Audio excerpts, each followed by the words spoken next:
우린 그 토양에도 여러분들 여러 가지 종류가 있잖아요. 여러 가지 종류가 있을 텐데 전 세계적으로 어떤 토양을 구성하고 있는 것 중에 굉장히 보호하고 있는 게 있어요. 굉장히 보호하고 있는 것 중에 들어보셨을래나 모르겠지만 내가 이번에 이론에 했나 안 했나? 사구라고 있어요. 사구. 혹시 들어보셨어요? 사구? 모래 언덕이에요. 말 그대로 모래 언덕. 이거 우리나라에 있게요, 없게요? 있었어요. 되게 크게 있었었어요. 모래 언덕. 그래서 그 바다에서 계속 이렇게 파도가 치면 우리가 해변가 가보면 바닷물이 있는 바로 그 모래사장이 훅 꺼졌잖아요. 이렇게. 그게 계속 파도가 밀려오면서 모래가 계속 쌓이는 거죠. 그렇게 계속 모래가 쌓이면서 산같이 언덕을 만든 걸 사구라고 얘기해요. 사구라고 얘기하는데 전 세계적으로 사구는 발로도 못 밟게 되어 있어요. 모래 언덕이 막 있으면 여기를 발로도 못 밟아요. 그럼 어떤 다리를 만들어서 이제 이동을 하고 그러는데 그 다리도 사구를 보호한다고 콘크리트 구조물이나 이런 걸로 안 만들어요. 그냥 뭐 원목 이런 걸로 막 만들고 그렇습니다. 근데 우리나라는 사구가 어디 있었냐면 꼬치 해수욕장 아시죠? 태안 거기에 있었어요. 거기에 있었는데 거기에 뭐 저도 이제 환경을 배우기 전에 거기 뭐 놀러 가고 뭐 그랬지만 어렸을 때 텐트 치고 막 이랬는데 사구 위에다가 텐트 치고 썼으니까 우리나라는 그냥 뭐 그렇게 했어요.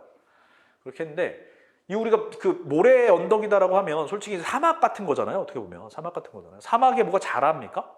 풀이나 이런 게 안 자라죠. 근데 사구에선 자라요. 뭐 소나무 이런 것들도 막 자라요. 근데 되게 희한한 건 사구가 이렇게 있는데 바닷물이 들어와 사구 쪽으로 밀려오겠지. 그럼 예를 들어서 이쪽에 마을이 있어. 사구 옆에 마을이 이렇게 뭐가 조성이 되어 있어요. 여기에 예를 들어 우물이 있다. 이 우물에서 퍼내는 그 물이 담수가 돼서 나와요. 그리고 아까 말한 대로 막 식생이 막 우거져 있어요. 모래 언덕인데도 불구하고. 그리고 하수 뭐 그럴 일은 없는데 이제 다른 나라에서 요 사구를 뭐 좀 펐는지 뭐였는지 해서 하수를 처리해봤어요. 하수도 처리가 돼. 희한하죠? 그래서 외국은 그런 이 사구를 굉장히 연구를 하고 있었는데 우리나라는 연구는커녕 이게 좀 없어졌습니다. 그러니까 여러분들이 태어날 땐가 태어나기 전인가는 잘 모르겠지만 꼬치해수욕장 쪽에서 옛날에 국제 꽃박람회라는 걸 했어요.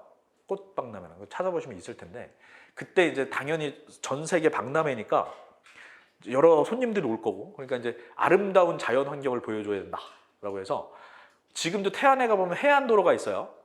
그 해안도로를 만들려고 얘를 없앴어요. 그때 이제 외국에 있는 전문가가 그 사고를 없애면 대한민국에서 사고를 없애면 나중에 어떤 재해가 일어날 거다라는 그 예언을 했습니다. 예언 아니냐 과학적인 근거를 들어서 예언을 했어요. 그랬더니 어떻게 콘크리트 구조물을 무슨 뭐 파도나 무슨 뭐 이런 것들이 없앨 수가 있냐 이랬어요. 몇 년 있다가 그 도로가 붕괴됐죠. 붕괴됐습니다. 그만큼 자연재해를 막을 수는 없는 거죠. 아무리 콘크리트 구조물이라고 해도. 그래서 이걸 없애고 난 다음에 그 도로를 한다고 없애고 난 다음에 완전히 다 없앤 건 아니지만 없애고 난 다음에 풀이나 뭐 나무나 이런 거 다 죽고 우물에서 담수 안 나오고 뭐 그랬어요. 그게 벌써 뭐 10몇 년, 뭐 20년 가까이 된 얘기니까 그랬습니다.